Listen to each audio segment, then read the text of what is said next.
when I look at the most important biohacks, it's what are the ones that help my body to be restored back to normal electrochemical balance. And many of these practices are the same type of practices that would also allow for better health of the mitochondria, which really, the parts of the cells that really help you to produce cellular energy.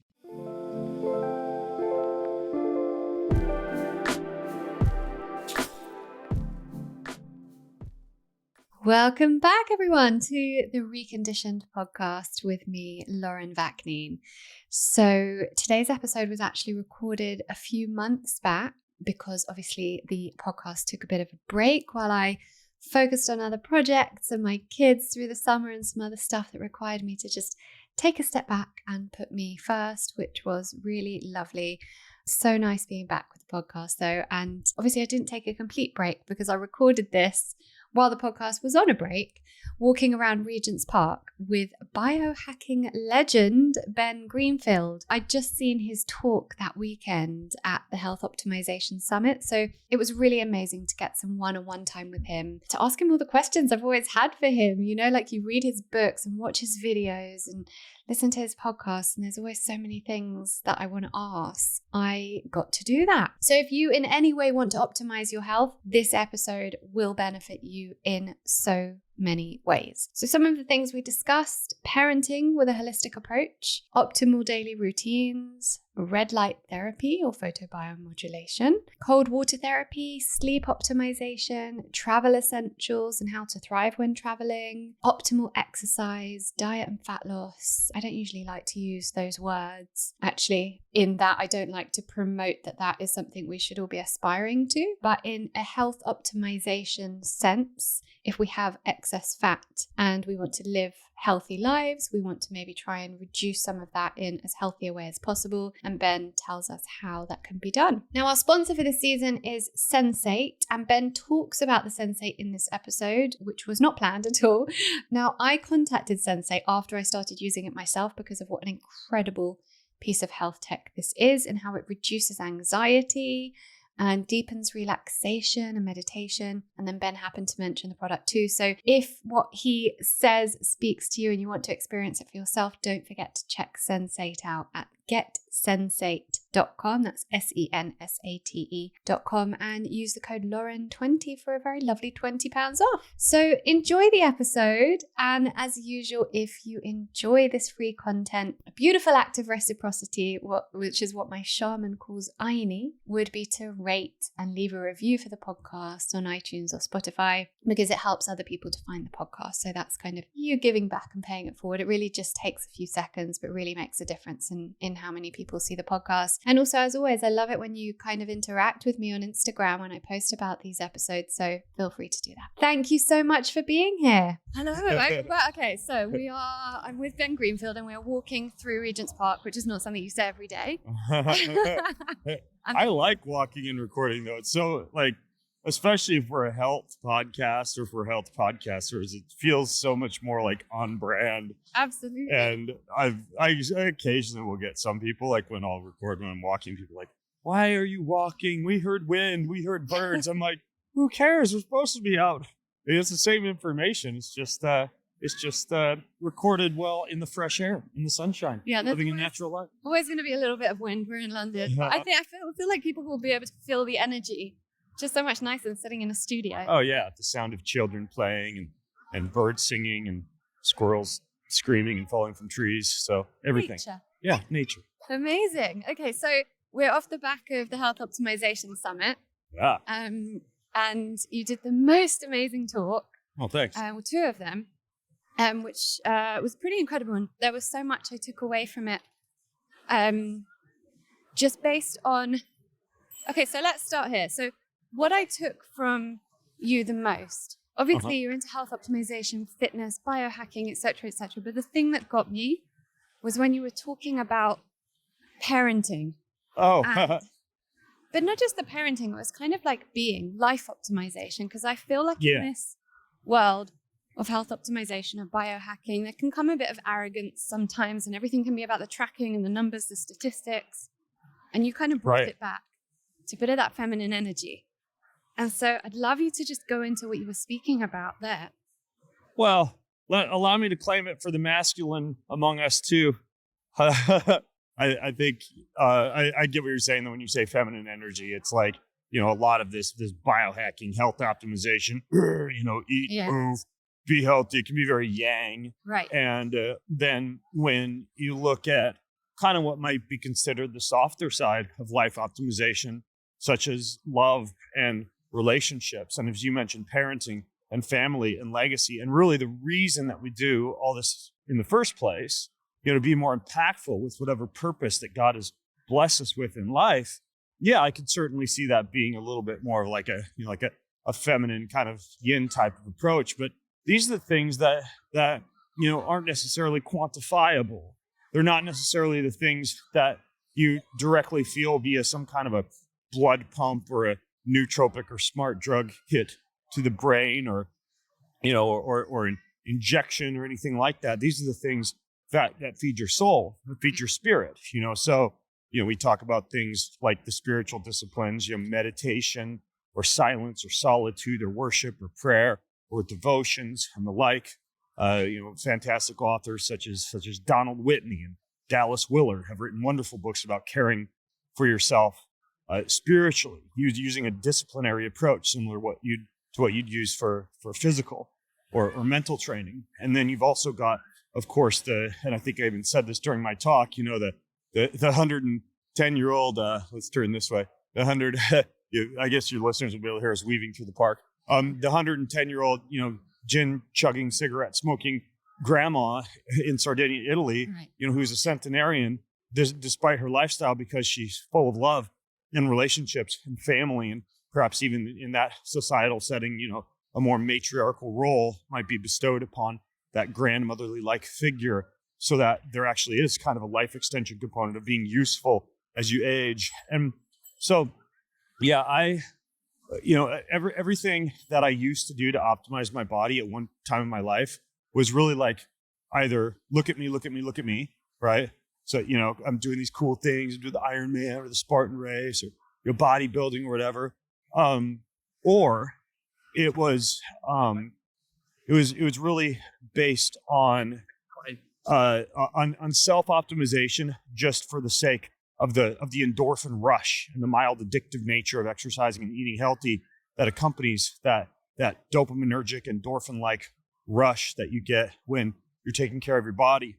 But now I've kind of changed my perspective. The only reason I really want to be healthy and fit and have a good lifespan and a good health span is twofold.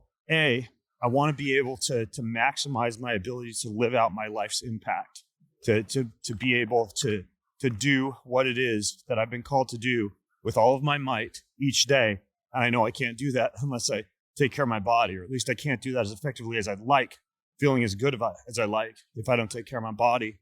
And then in addition to wanting to be impactful, I also think that a big part of living on this beautiful planet is just kind of like savoring all of God's creation, like hiking and running and swimming and enjoying nature and, throwing a football with the kids, or I guess we're in England, so kicking a football with the kids and bow hunting and doing all these things that involve just adventuring. And really, if you take care of your body, you're also able to really just savor all elements of this wonderful planet that we live on far more expansively, Absolutely. Yeah. And you spoke about impact there, which is something I was going to ask you. I guess, what do you feel your impact is? What is your why? Why are you doing all it? Like, what set it off in the first place, and has that changed? Because I guess you said that you started because it was more about kind of the rush of being fit, but what is your why now? Well, yeah. So your why, your purpose statement, despite being important to have, doesn't have to be static and permanent throughout your life.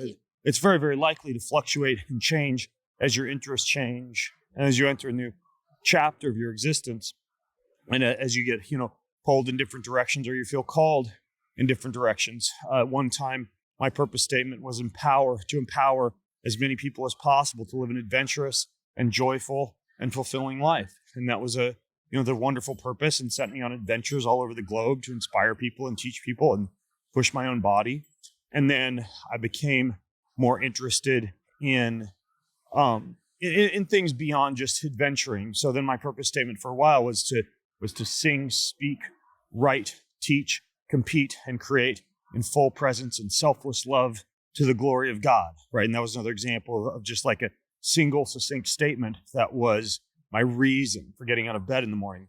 Now, my purpose statement has shifted to faith and to family. I'm working on a parenting book right now. I'm finding a great deal of fulfillment and also purposeful activity in being with my family and raising my 14-year-old twin sons during arguably a pretty formative time of their life when they need a strong father figure in their life. I'm also really feeling a call towards singing and songwriting and making music, and also building myself spiritually and learning more about God and learning more about the Holy Scriptures and learning more about prayer. And so right now, my purpose statement is to love God through prayer and worship and to love my family through preparing and providing, right? And so that's my current purpose statement in life. And, and your own purpose statement's going to vary. It might be, things that you like to do when you're a little kid, things that put you in the flow now, or, make time go by quickly. I think I even said during my talk, do things that make you forget to eat and poop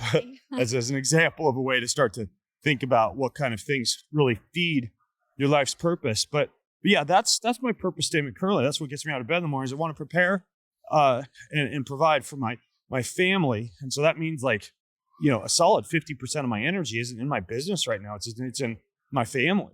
I'm being with my family and going places with them and being present with them. And then another large part of my life is focused on building myself into being a little bit more of a spiritual warrior.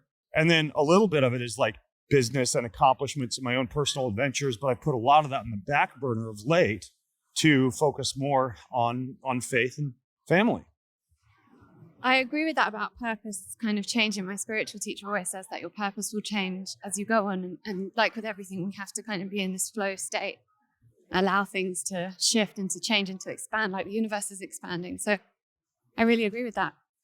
Your talk was set around a day in the life of Ben Greenfield. Yeah, I was self-aware of the narcissistic flavor of that talk here. Well, look at me, everything I'm doing, but it was used for teaching, Absolutely, but I think people want, that is what people want to know about you. If you hadn't have done that, the questions at the end would have been, what do you do when you wake up? And what do you do? At what time do you break your fast? And at what time do you do your sauna? Right. So it was amazing. And I'd love for you to kind of take us through that a little bit. The first question I usually ask on my podcast is, what have you done so far today to support your wellness? And with you, that's going to be a massive long-winded answer. So maybe take us through a little bit of what a day in the life of Ben Greenfield looks like in terms of biohacking, health optimization, life optimization. Yeah. Well, obviously, the talk took 2.5 hours, so there's no way I could do it justice. On a walk, and I'm sure people will be able to access the Health Optimization Summit lectures later on. But if I could, you asked me, for example, because I'm traveling right now, about what I might do to optimize my body leading up to this point in the day, 11 a.m. on a weekday morning, especially being outside of my normal comfort zone scenario of home.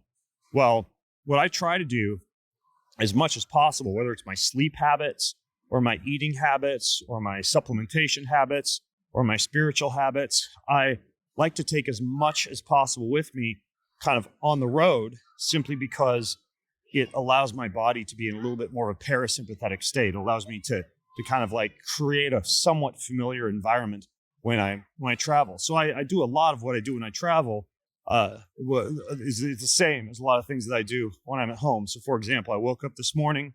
I usually wake up to a really nice, uplifting song. This morning it was one called So Will I, which is like a Hillsong worship song. And so I love to wake with this just beautiful song to kind of, not emails and text messages and or even just silence. I like a nice song to start off the day. It just really gets my energy going in a really positive way.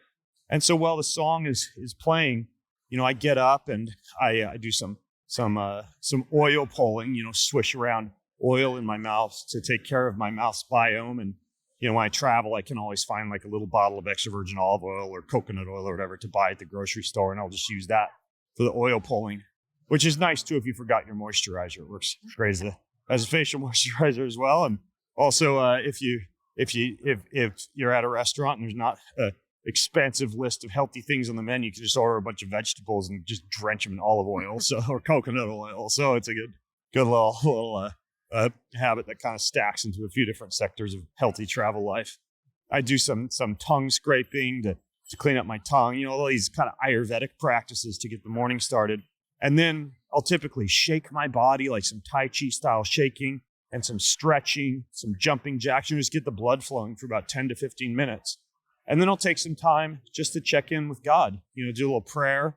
There's an app that I like to use, one that I used this morning. It's a 3 to 5 minute pause that just kind of, it's called the Pause app. And it's just like a little bit of carved out music and breath work and time with God. But it's nice sometimes to have the accountability, if that's what you want to call it, of an app to kind of put you into that space.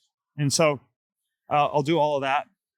And then typically use the restroom. I even travel with a little portable squatty potty that allows you to use the restroom more efficiently when you travel. I know, it's a little fold out squatty potty. It works perfectly. It fits very easily into a carry-on.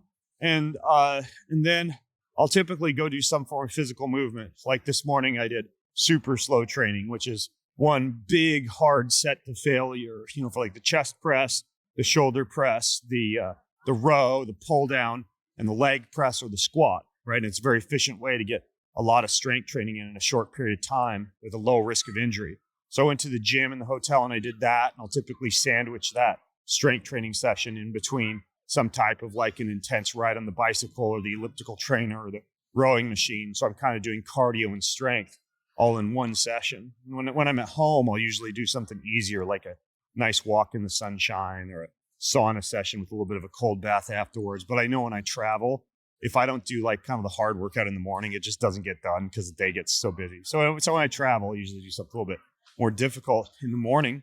And then typically, I'm one of those guys who does like the intermittent fasting protocol. So at this point in the day, it's usually 9:30 or 10 a.m. and I haven't eaten any food yet.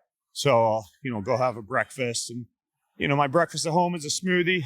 I don't travel with a blender, but I'll, usually for the typical continental breakfast, I'll choose like some mackerel and some smoked salmon and maybe a little bit of egg if they're pastured eggs and, possibly a few blueberries or a little bit of natural yogurt or something like that. Just try and choose as many of the natural foods as possible.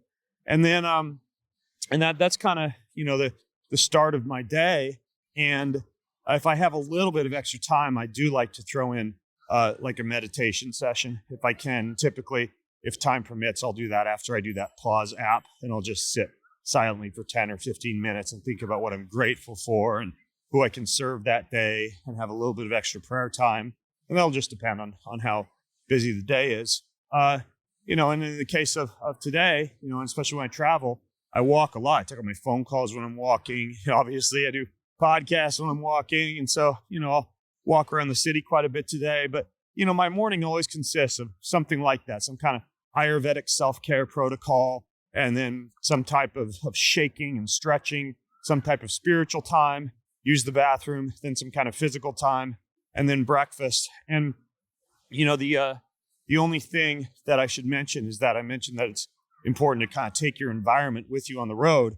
But I mean, for example, sleep last night, I put on the same sleep sounds that I do when I'm at home. So my body feels like it's at home. In this case, I use one called Brain FM. I use little biohacking technologies. Like I have one called an Apollo. It's a little ankle band that I wear around my ankle that vibrates to lull you to sleep. And my body says, oh, my ankle's vibrating just like it does at home. I must be in a safe place. And, I'll even travel with a little blanket that blocks EMF that I pull over my body before I go to sleep. And I do all these things to just make my body feel really safe and relaxed when I travel, because the problem is you can be very comfortable at home. And then when you travel, you just kind of go into sympathetic mode and, and stress is stress is stress. So I always like to think about what kind of stressors my body might be subjected to and how I can manage those so I stay in just a little bit more of a natural parasympathetic flow state when I'm traveling. So that's like a little glimpse of what the morning might look like.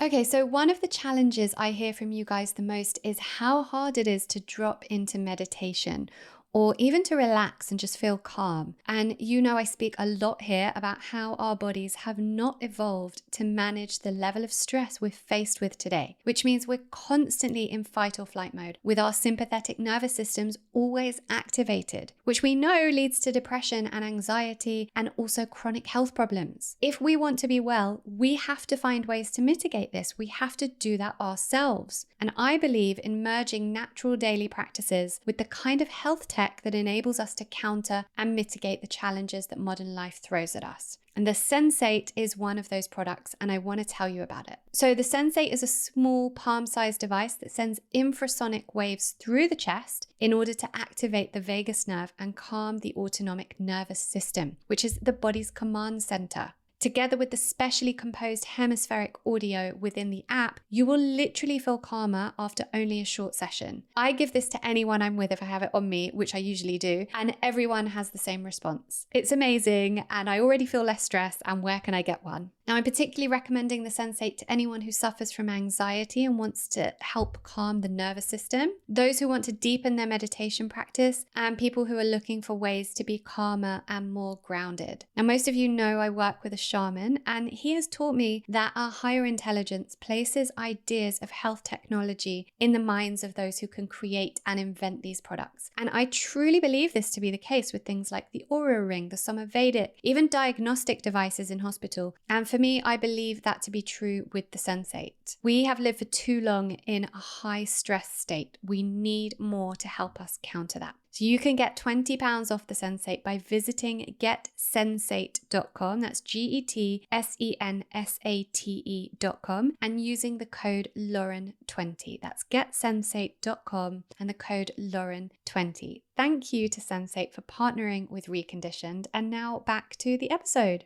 So what else do you do in terms of actual stuff for when you're traveling to kind of mitigate the effects of jet lag or being on the plane and stuff like that? Do you take melatonin? Do you have like a holiday protocol that you do? Yeah, so the jet lag management begins, of course, for the several days before you leave to the new time zone as much as possible. If you can adjust your habits to the habits of the time zone that you're traveling to, that's better. So when I'm traveling this far over to London, it's not like I'm going to get up 8 hours earlier because I'm 8 hours off of my time zone, but I'll get up a little bit earlier, right? And I'll go to bed a little bit earlier and I'll start to prepare my body. On the plane, you tend to get exposed to a lot of both ionizing and non-ionizing radiation. You tend to get exposed to a lot more inflammation. And you're, of course, also, totally disconnected from the planet Earth, 40,000 feet above the planet in a metal tube. And so you're not harnessing a lot of the positive electrical energy that the planet has to offer. And so to mitigate some of the effects of that, I travel with this little, it's like a tracksuit that blocks EMF, right? And I'll just put that on. It's like kind of protects my whole body from a lot of the Wi-Fi going through the airports and, a lot of the radiation on the plane. I take a few choice supplements when I'm on the plane that help to protect the DNA from damage and help to protect the cells from the calcium influx that occurs when you are subjected to a high amount of electricity or radiation. And so specifically, when I get on the airplane, I take some NAD, which is a great cellular protectant. I take a little bit of ketone esters, which are not only really, really good for managing inflammation, but also help to keep your appetite satiated so you don't have to eat the crappy airplane food. I take a little bit of magnesium, which helps to protect the cells from that calcium that I talked about. And then I always take a lot of electrolytes and a few hydrogen tablets, right? So that's kind of my stack is NAD, ketones, magnesium, hydrogen, and electrolytes. And then when I get to where I'm going, I make it a point to engage in what are called Zeitgebers, which are circadian rhythm cues that allow your body to adjust to a new time zone a lot more effectively. And the three best ones are food. So I'll wait until it's the actual meal time in whatever area of the world I happen to be in to eat. So if I get into a place at 2 a.m., I'm going to wait till 9 a.m. or the standard breakfast time, wherever I'm at, because food helps you align your circadian rhythm. The next is exercise, right? So I always make sure I exercise. And for me, the first exercise when I get to where I'm going is usually outside, sunshine, barefoot, or water, anything that kind of grounds me back to the planet Earth. Even just finding someplace outside of the hotel to go do a little yoga or just, walk a few laps barefoot or find a nearby park. And then in addition to food and exercise, the last Zeitgeber is light. And so I blast myself with as much natural light as possible in the morning. And of course, I eliminate a lot of the bright light at night, but I'll travel with, in-ear light producing device like the human charger or light producing glasses. There's a good set called the Retimer. And the reason I travel with those is because sometimes it's not sunny when you wake up in whatever area of the world you travel to, or you're in meetings and you're unable to get outside into the sunshine. So I'll use those to kind of stimulate my body with light. And, between those kind of strategies on the airplane and then doing the food, the light, and the movement when I land, I typically feel pretty good. It's still, I won't lie, everybody gets jet lagged, but the more you can do to manage it, the better. And then to finish this up, you mentioned melatonin. Well, there's three things I use to help me sleep when I travel.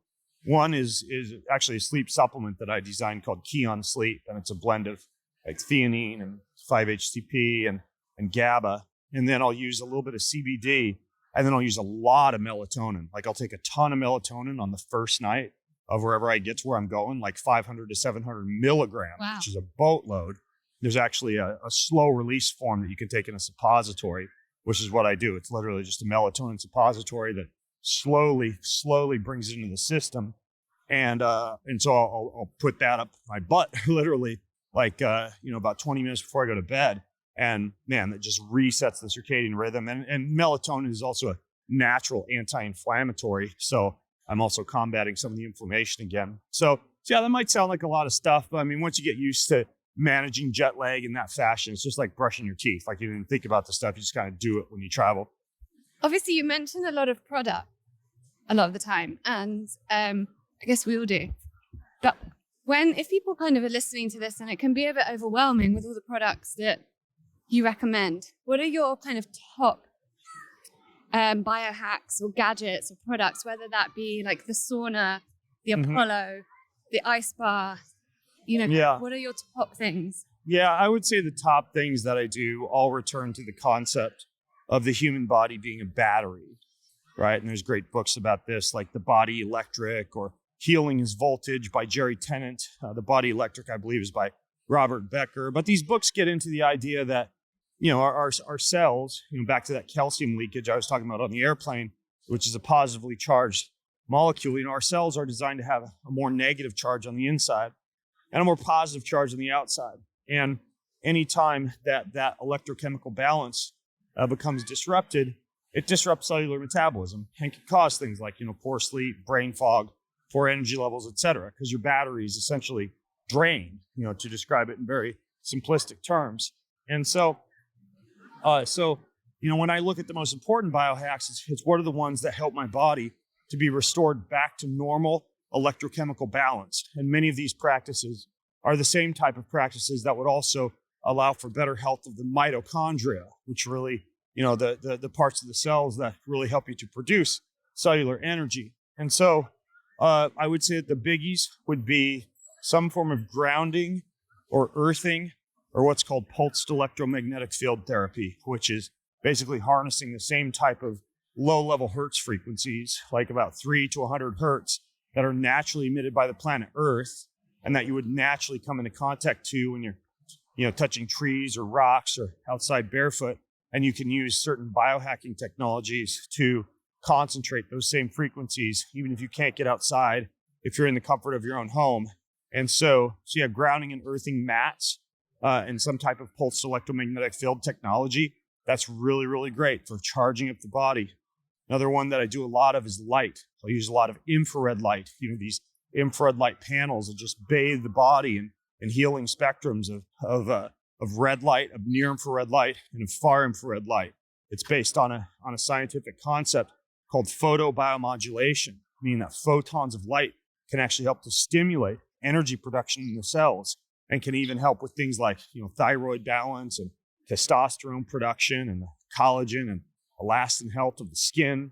And so I'll do a lot of light play as well.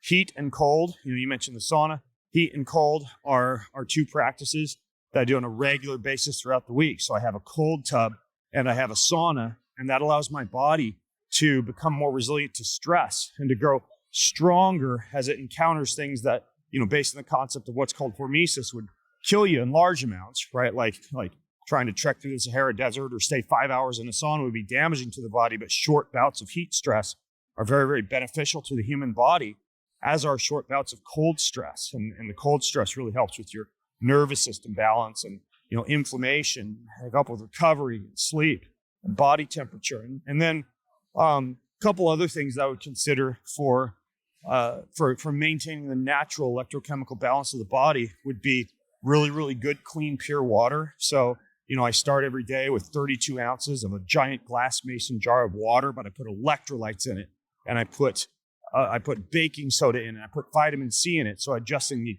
the acid alkaline balance. And I drink that giant glass of water, and I'll even put the same hydrogen tablets that I talked about that I'll use in the plane. I'll put those in the water that I drink in the morning, and then I repeat that typically in the mid-afternoon. So I'm getting at least 2 huge glasses of kind of supercharged water during the day. And the important thing is that I also not only put the electrolytes and the minerals into the water, but I'm constantly salting my food and using electrolytes throughout the day, because these minerals, back to the concept of a charge, electrical charge, are what carry the charge throughout the body. And so by keeping minerals coming in, I'm able to really maintain good energy levels. And a lot of people say, oh, that salt's bad for the blood pressure. Well, it's true. Isolated sodium chloride, as you might find in the average table salt or the average, heavily packaged food where it's used as a preserving agent. Yeah, that's not so great for blood pressure or for the acid alkaline balance of the body. But natural sources of complete full spectrum minerals, that's a whole different story. And that actually helps out a ton, not only with blood pressure, but with, the adrenal glands and the minerals that they require. And again, the charge that you're able to carry through your body. And so I would say that the top things I do would be the grounding, the earthing, and the electrical frequencies, the light, heat, cold, water, and minerals, besides just moving and eating healthy. Yeah. So for those listening in the UK, we use Celtic Sea Salt, which is a great. Oh, that's a good one. Yeah. Celtic is it's low in metals. It's very high in minerals. It's easily accessible at most grocery stores. And that's a fantastic brand. Redmond is a good one. I've got one called Kalima. That's a good brand of salt. I'm a total salt junkie. Well, you say that about it being available in grocery stores. Grocery stores here are literally selling high sodium table salt. Oh, and really? they package them sometimes as low sodium, but it's table salt. So, really? Yeah. See, because in the U.S., like Celtic salt, you could pretty much get it just like the average kind of crap grocery store has Celtic salt. Oh, really? Yeah. Yeah. I always see on food blogs and health food blogs that in America, they call it kosher salt.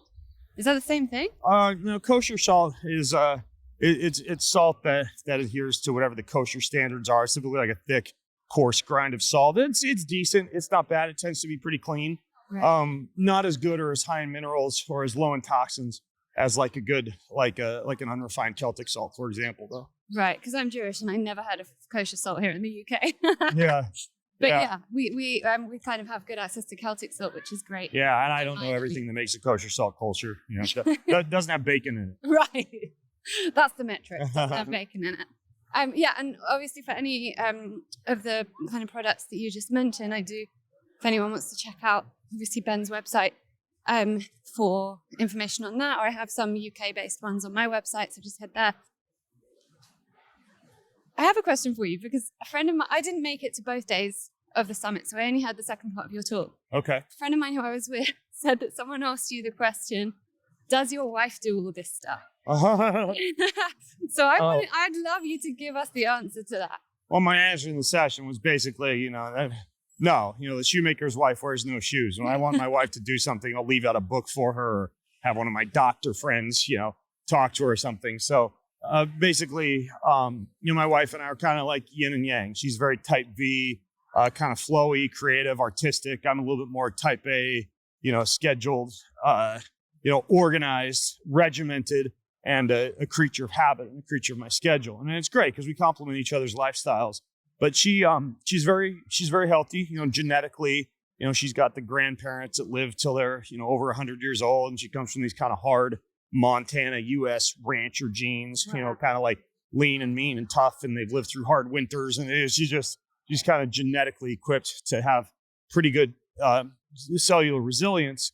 But, she takes a couple of supplements, like, for her hormones. She uses what I consider to be fantastic for just about any woman as they age, transdermal progesterone and a little bit of oral DHEA. So she'll use progesterone and DHEA as supplements.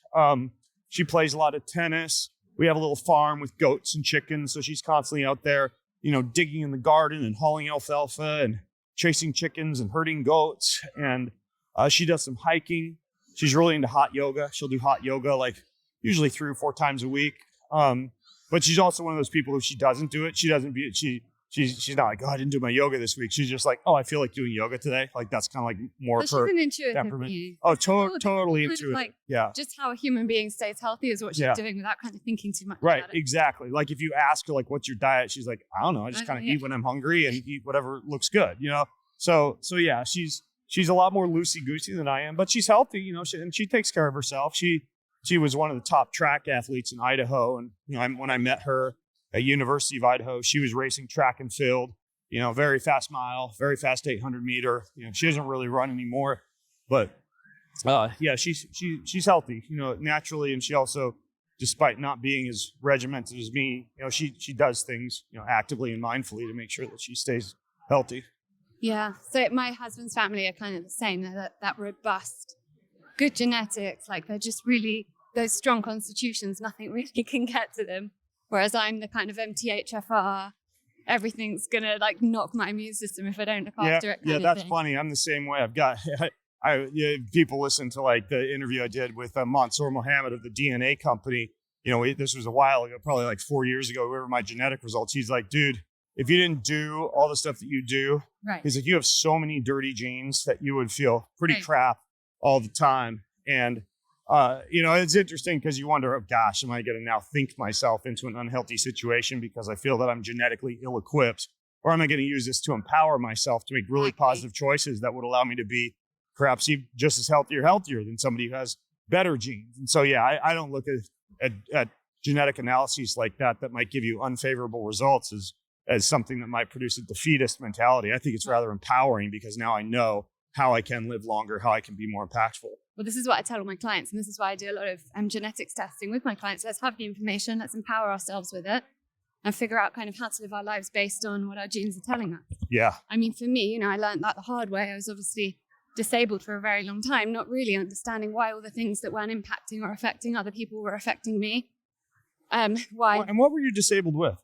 So I was diagnosed with juvenile rheumatoid arthritis just before my 2nd birthday. Oh, wow. I was vaccine injured, and it kind of started just after that. So that was like a whole journey. And then it was my mom treated me with homeopathy from the outset, spiritual healing. We really went down the holistic route, but there were so many missing pieces. Yeah. So we didn't, my parents we have a Mediterranean diet. My family is Israeli. We very much eat like that. But then there was Diet Coke on the table.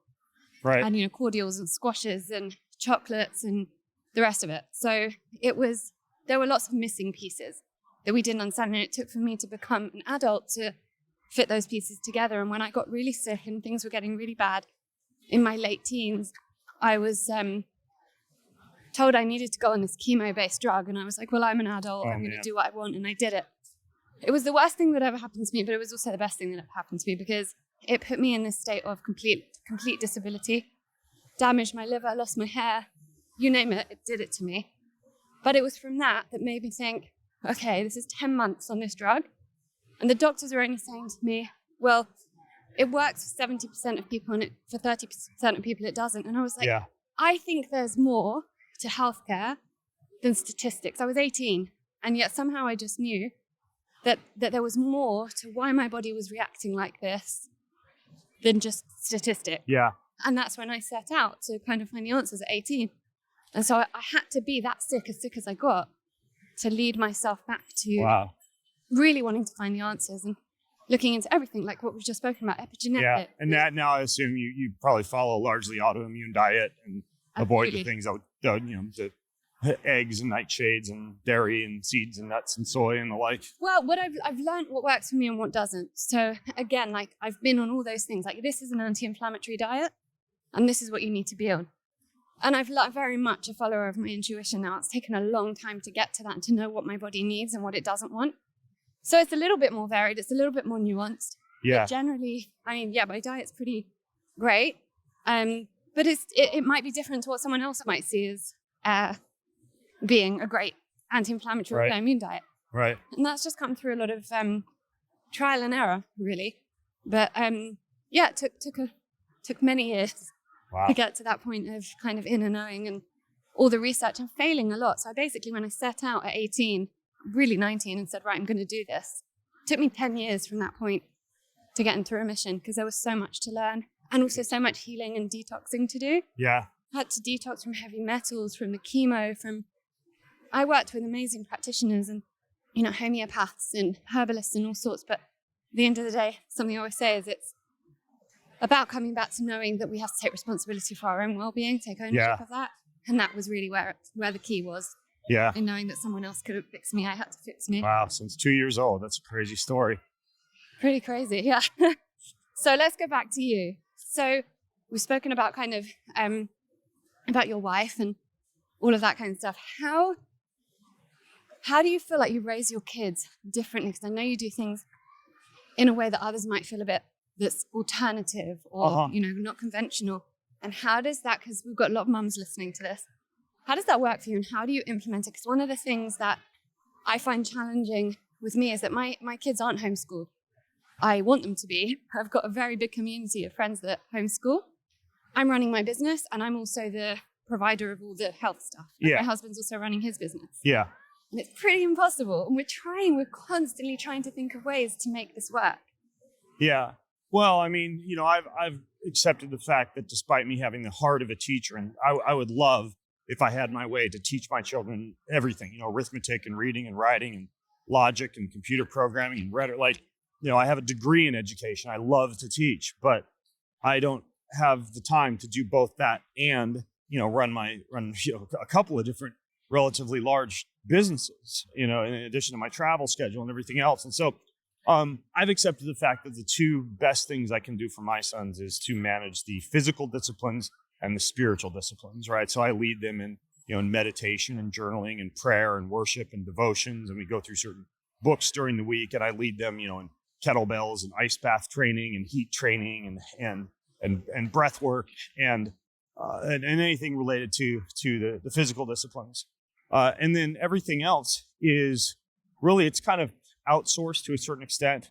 Mom does a lot with them, very similar to me, in the areas that she feels best equipped to teach them, primarily art, the creative arts, crafting, sewing, crocheting, painting, sketching, and even like animal husbandry and gardening and, a lot of things that she's doing at home, she's training them in that. And then everything else is kind of outsourced. They have a math tutor who comes over to the house a couple of times a week and does math with them. And they have a Spanish instructor, and they have they go to jiu-jitsu and they go to tennis, and they have, a few online curriculums that they do for reading, and we go through certain blocks. So when I say that, the model that we use is called unschooling. And it's this concept of a little bit of a kind of like a loosely structured approach where you're simply paying close attention through dialogue with your children about what it is that their current passions and interests and desires are, and then trying to foster the development of skills related to those passions, and also surround them with as many books and games and tutors and models and toys and documentaries as possible, and even excursions and traveling and adventures that allow them to study those things that they're really super duper interested in, while still covering the bases for things they might not be interested in. Like, my kids don't wake up begging to learn math, but I know it's a skill that will serve them well in the future. So I make sure that they do math. They probably wouldn't have chosen to study a foreign language like Spanish, but they know it's good for them. I know it's good for them to develop a language at an early age. And so we do certain things that they might not have expressed as their passions and interests and desires, but we weave those in anyways. But I mean, like 80% is just stuff they wake up just really wanting to do. And so the way that it looks is we have one person who works with us online who helps to kind of figure out what blocks, what parts of the year the kids are going to do, what it is that they're interested in. So right now they're in like a Bitcoin investing financial block where they'll get to start their first nonprofit. And I'm opening a custodial account for them where they can have a certain structured stock and bond portfolio, some crypto exposure, a little bit of real estate exposure, some business development. And so that's something that will be like a 3 to 4 month block during this year, 2022. They're also right now very interested in building their cooking podcast and their YouTube cooking channel. And so there's typically 3 to 4 times a week they're doing excursions to like bakeries to walk around and shadow the bakers, or going to restaurants and doing stories with the chefs, or planning out new meals in the kitchen. They're also preparing to be mentors for their first wilderness survival experience, where in the past they've gone to a little wilderness survival school where they learn a lot of survival tactics, but this year they're going to be mentors in that same school and help other kids who are younger. And so, it's kind of fun and a little bit unstructured at the same time. So for me, constantly as a parent, I'm asking myself, gosh, are my kids getting the right education? Are they studying the right things? Are they going to turn 18 and be, mad because dad didn't, teach them more about, I don't know, what NFTs, the metaverse or whatever else. So kind of, because you're not outsourcing their entire education to a neatly packaged traditional schooling system, which I think is rife with failures, peer pressure and bullying and learning things you don't necessarily need to learn, and outdated, standardized. Yeah. Rote memorization of facts, in an era of Google when we don't really need that.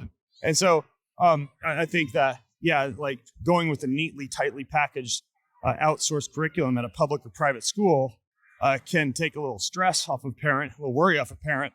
The fact is, I think too many parents take that approach and then assume their child's learning everything that child needs to know at school, when in fact, there's so many elements of life that a kid still needs to learn. And there's so much experiential hands-on learning that doesn't take place at a school. And so our approach was, when my kids were in 5th grade and going to a school like that, private school, I sat them down and said, hey, look, you guys don't need to go back to 6th grade. If you decide not to go back to 6th grade, dad will just basically take everything it is that you want to do, put together a curriculum for you, surround you with the right resources to study what you want to study, support you in that, help to teach you. And they both, replied with the main worry that they weren't going to get to see their friends as much or engage in social life as much. And the fact is, with all their extracurriculars and jumping at the trampoline park and going to jiu-jitsu and playing tennis and going on museum excursions and even finishing school earlier than a lot of kids, so they have more time with their friends, they see their friends just as much, if not more, than they did when they were going to a quote normal end quote school. So that's kind of what we do from an educational standpoint. I think it's such a misconception that unschooled, homeschooled, home educated kids are unsociable or don't socialize enough. From my experience of all my friends who are home educating, they're always around different groups, and the kids are socializing not just with the same people every day, and also importantly, not just with children. They're getting to know and be around and respond to different adults every day. Right, exactly. They're not around people of their same age all day either. They're learning how to navigate through life in a manner that gracefully teaches them how to interact with people from a wide variety of backgrounds, in as non-judgmental way as possible. So they're not all snooty and only want to hang out with the other 14-year-old kids. I think that's important too, is, expose your kids to a wide variety of people of all ages and backgrounds and habits, and let them see you interact with those same people. Like, we don't just hang out with like the fit people who are entrepreneurs running their own businesses, right? You hang out with the plumbers, and you hang out with the accountants, and you hang out with the, people from church you might not normally otherwise hang out with. And you basically develop a human network that's based on the value of each individual human being as a sacred soul, and not necessarily someone who might serve you transactionally or have the exact same interests as you. And I think that kind of cementing that into a child at an early age is important and helps them become somebody who's better equipped to just love more people. So, I just think it's really empowering for kids to watch parents be entrepreneurs and then start kind of implementing that into their own lives. Like, what more could we want? Could we ask our children, what are we actually sending them to school to do, other than to kind of be empowered to do something like that? So I love that. Yeah. And, I'm writing a parenting book right now, and I have focused on me not being the only author of the book. I've got like 30 other parents of children of a wide variety of ages, parents of many different backgrounds, everything from, some of the most successful entrepreneurs and billionaires to, people who are just kind of living an ancestral life in the backwoods. Wow. And I'm basically collecting all this information. And it's interesting because you see repeated themes. You see, for example, a consequential based discipline where rather than just engaging in capital punishment or hitting a kid's hand or spanking them for doing something, which may have its time and its place in extreme circumstances, you're instead just teaching a child about the natural consequences of any decision that they might make, whether it's, eating gluten or watching porn or drinking alcohol or anything else. Yeah. And then allowing them to make the decision. So there's no bedtime in our house. There's no screen time rules. There's no food rules. We just do a really good job educating our children and then setting an example for them of the way that things should be. Like screen time, for example, they have a phone. It wasn't a big deal. We just got them a phone one day and said, hey, if you need to make any phone calls, here's a phone for you. And because mom and dad aren't obsessed over our phones, because the phone isn't like this amazing thing that you have to own when you turn 16 to get a phone or whatever. It's just like another random tool in the house that's used for, whatever, research or wayfinding or taking a photograph.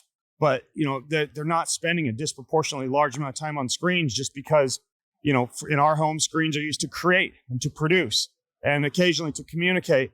But it's really not like the center of our household. The TV is hidden away downstairs. We don't make a big deal out of the phones.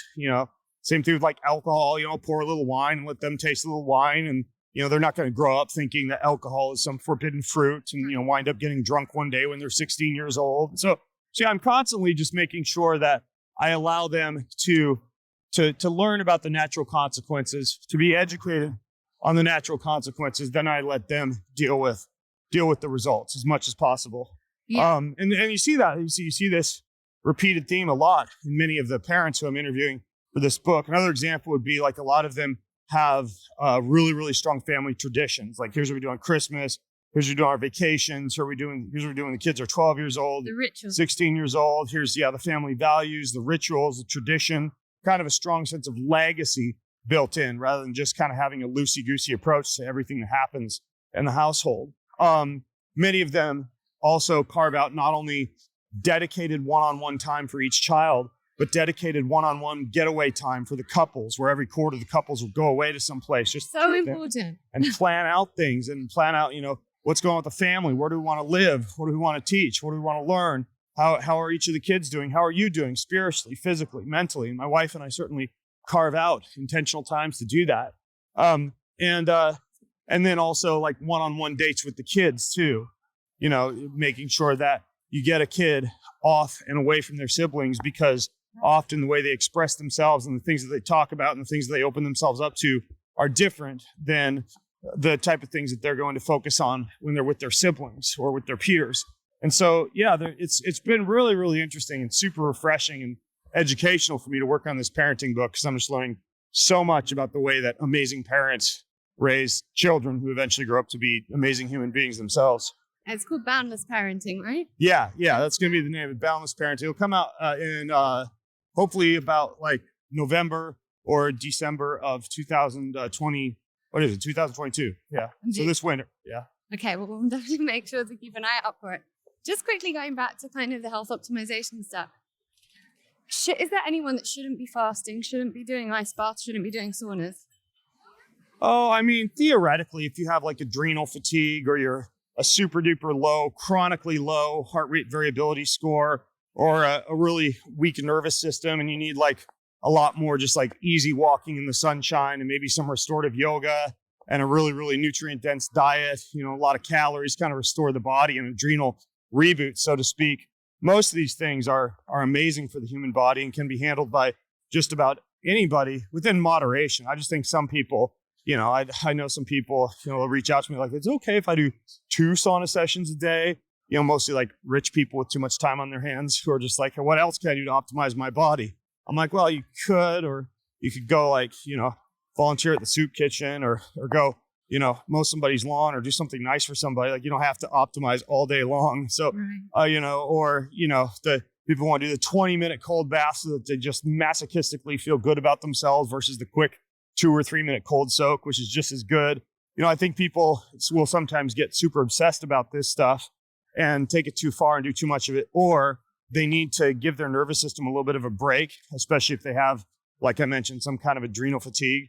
In that case, yeah, they might not be able to handle some of these hormetic stressors until they've restored their body back to a condition where it can handle stress. And if people can't afford a proper ice plunge bath, can they just do it in their bath with ice cubes?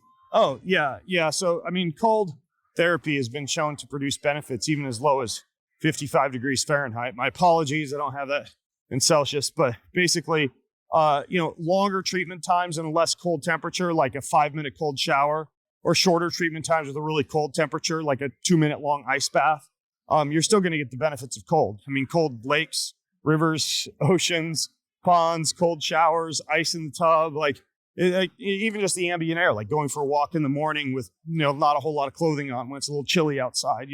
Any of these things can be used for cold. You don't have to have the fancy cold tubs. Last I checked, our ancestors didn't have any ozone clean infrared light infused UV cold tubs. Yeah, but they also didn't spend as much time inside as we do and on screen. Yep. So I guess we need to use these hacks. Yeah, exactly. That's what a lot of these hacks, and sorry about the background noise of the tree cutter up there, but a lot of these hacks, they're used to basically fight against an evolutionary mismatch, right? We can't get a lot of sunshine, so we might use light panels, or we might not be able to drink water out of a spring, but we can put like a whole house structured water filter system in our house. Or we might not be able to be outside barefoot or on the ground all the time, but we can get a grounding or earthing mat. We might not have a job dedicated for manual labor, but we can, visit a gym and simulate that same type of hard work that our ancestors would have done. So yeah, a lot of these things we do to stay healthy, they are really kind of almost like fighting this evolutionary mismatch that we have to deal with living in this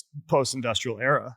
So you mentioned obviously not having access to the sun. What's it been like for you being in the UK and seeing what our weather is like in nearly June? I happen to be from a part of the United States that tends to have like a lot of rainy, gray, dreary weather, the inland Northwest. Mm-hmm. And so I'm pretty used to it. I'm one of those guys who's, obviously we're walking right now in the rain, somewhat chilly out recording. And I'm one of those guys who I'd rather be outside in nature, dancing in the rain, than sitting inside running from the weather. Yeah, this has been kind of a journey for me. My whole ancestral line, my dad's ancestral line, Moroccan. The Moroccans have this fear of cold, and my dad has raised me to fear the cold, and it's been such a journey getting into cold water therapy. And just kind of going out the house without too many clothes on. And my dad would be like, why, wrap up? Like he's always trying to put more. Gonna get sick. Yeah. And fantastically enough, the cold therapy is actually pretty good for a lot of arthritic type of symptoms. You'd think that the cold would cause the joints to become stiff, but it seems to do a really good job, like restoring blood flow and synovial fluid to joints, and of course, decreasing the inflammation that can contribute to arthritic symptoms as well. So I think cold's fantastic. And it's funny you say that, because for me, it was like when I would, my how I was raised to manage the illness was kind of with this mix of strength and kind of get up and go, and you're going to be okay, and you've just got to go and keep moving. And also having this amazing nurturing mother who wanted to protect me. And so at the beginning of my cold water journey, it was like, if my knees are inflamed on that day, I'm not going to do it.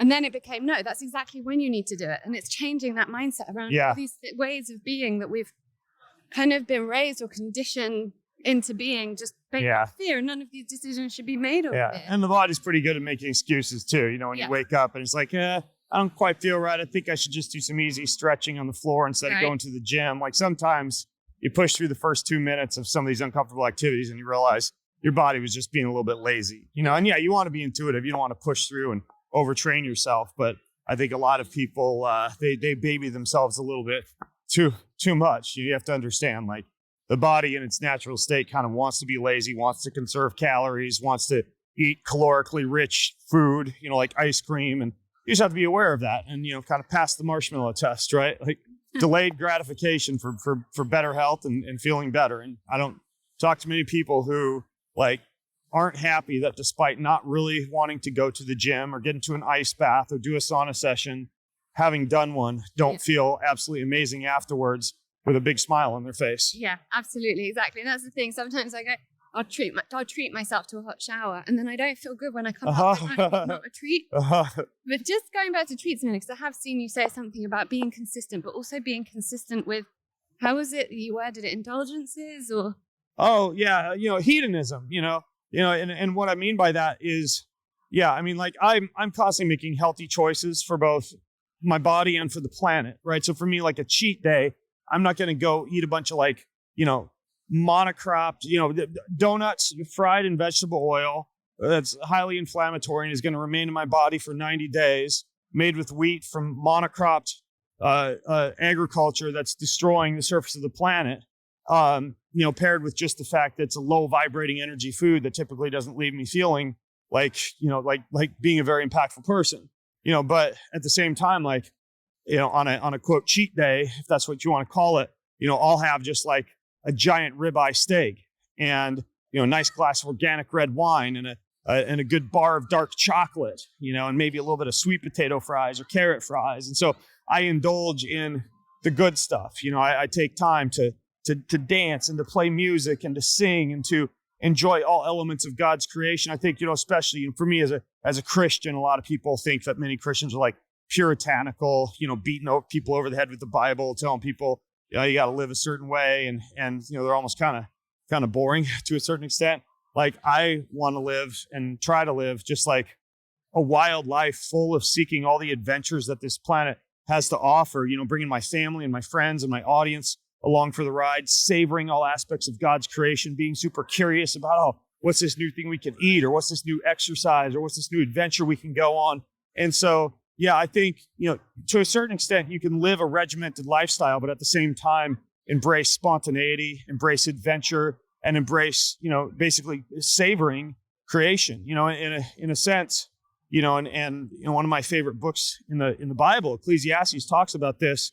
We really, the very best thing we can do with our lives is to put our hands to work with all of our might, to chop wood, to carry water, to do the hard work, and then at the very end of the day, to celebrate the blessings that result from that hard work, to eat, to drink, to be with family, to dance, to sing, to dream, and to engage in all aspects of what it means to be a truly sacred, spiritual, fully vibrating human being, right? And it goes way beyond just like whatever, doing CrossFit and eating protein bars.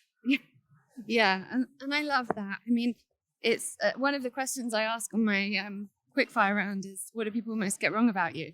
And a few people have asked me that, and it always comes down to, people get wrong about me that I'm not fun. So I don't think it's just about Christians, just generally people in wellness. They might think that we're just really rigid. Yeah, we're fuddy duddies. Yeah. My husband and I are like more extra than most people we know. Like we explore, we do so many different things that other people might not do, because we understand the fullness available for this life. And also I think like growing up being sick has been one of the biggest blessings, because I'm so grateful every day. There's not a morning I wake up and I'm not grateful for not being in pain.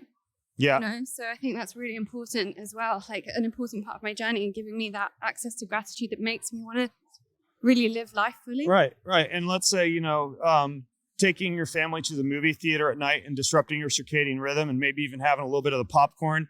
Yeah, that might suck, 20 seconds off your life, but it's also going to create an amazing memory, an amazing time with the family. And so I think within balance, and especially if your choices are made through the light of loving other people and loving God and loving the planet, that you can kind of engage in a somewhat hedonistic lifestyle while still also being a healthy and dependable and responsible person. I just want to end with this though, before we do the supplements. There are so many, and I personally like to take a personalized approach to supplementation, but are there specific supplements that everyone should be taking? Like everybody I work with, especially if you ask me this question, they get a genetic test, they get a stool test, they get a urine test, they get a blood test. We look at their activity desires and their physical goals, which can sometimes not necessarily, if somebody who wants to race an Ironman triathlon, they're probably going to have a slightly higher amount of carbohydrates and calories and perhaps some maltodextrin and fructose during their rides, things that the average healthy person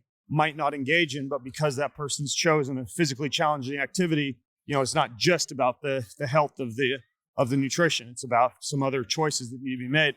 But that all being said, when it comes to supplementation, I think there's a few things that have proven or been proven over and over again in many scenarios to be healthy.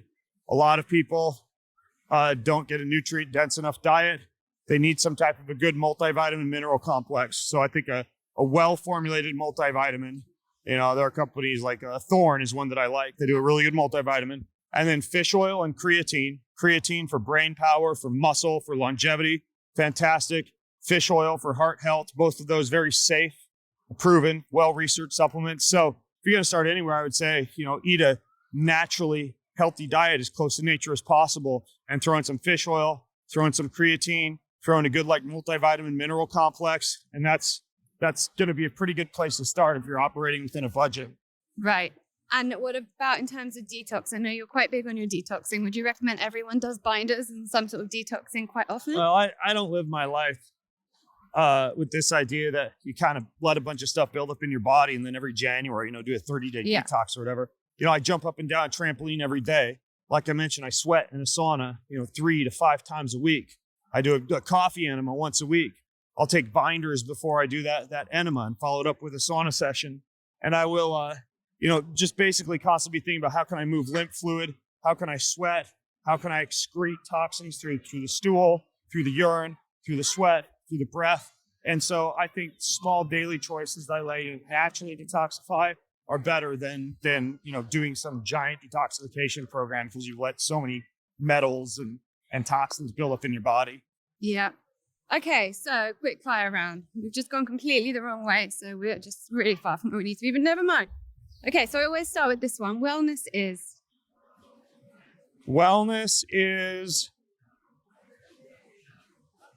loving yourself, loving other people, loving God fully. Okay. If you could have another career, what would it be? You could try something new, really. It's tough. I'd either be a fiction author or I would be a singer-songwriter. Wow. Okay. A book that changed your life that everyone should read. Oh, there's many of them, but one that comes to mind that's pretty good is called Stillness is the Key by Ryan Holiday. I think in our busy culture, more people should read a book like that. And of course, the Bible is probably the most formative book that I read and own daily. What makes you worried or scared, and how do you manage fear? The main thing I get worried about is if I'm prioritizing the right thing, making the right choices, doing the right things in my business or personally, because I have so many opportunities, inevitably being someone who kind of lives my life in the limelight. And so I'm constantly asking myself that. And the way that I manage that is at the end of each day, I do a process called self-examination, in which I close my eyes and play my whole day like a movie in my mind. And I ask myself, what good have I done? What could I have done better? But then one question that's really important and related to this is, where was I most purpose-filled today? And by identifying those activities that really left me feeling like I was truly acting out my life's purpose, I'm able to prioritize and make decisions that engage in similar activities the next day. I love that. I love the self-examination. And just the very last one is, if your sons could take one thing from what you teach, what would you want it to be? How you live your days is how you live your life. How you live your days is how you live your life. The little choices that you make each day, whether it's how you're going to care for your spirit and your soul at the beginning of the day, whether you're going to exercise, what you're going to eat, who you're going to spend time with, what activities you're going to prioritize, how much time you're going to waste, on, say, social media, or how many minutes you might skip of practicing some skill. All that stuff adds up. So I always ask myself, if I lived this same day over and over again, what would it look like at the end of my life? And you ask yourself that question, you might be pleased or displeased with the answer, but constantly analyzing how you're living your day through the lens of that being how you're actually going to eventually wind up living your entire life, I think is the thing that comes to mind that I'd love for my children to have taken from me. Amazing. I know from the talk that you did, everyone stood up because everything you spoke about was, I know people use this word inspiring and it's kind of a bit generic, but it is. The things you speak about inspire people to be better. So I just think that everyone will feel like this about this interview as well. So thank you so much. And now we're absolutely getting soaked. We are getting soaked, but we made it through. We made it through half the podcast dry. I'm honored that you have me on. And yeah, I love this city and parks like this. You go to walk, meet new people. So thanks for doing what you do and keep up the great work, Lauren. Thank you so much. I hope you enjoyed this episode of Reconditioned. I am honestly so grateful to each and every person that tunes in. Thank you also for taking responsibility for your own well-being. You should know that just by choosing to listen to podcasts like this that further your well-being, you're moving more deeply into abundance consciousness. Now, don't forget, I have a bunch of free resources over at laurenvakneen.co.uk, as well as every recommendation you could ever need in regards to your well-being on the LV Recommends page, all categorized for your ease. Thank you also to our sponsors. These episodes would not be possible without them, so make sure to check them out and get some pretty awesome discounts on the show notes. And of course, make sure you're subscribed to the podcast so that you can get updated each time a new one is released. Thank you. I appreciate you.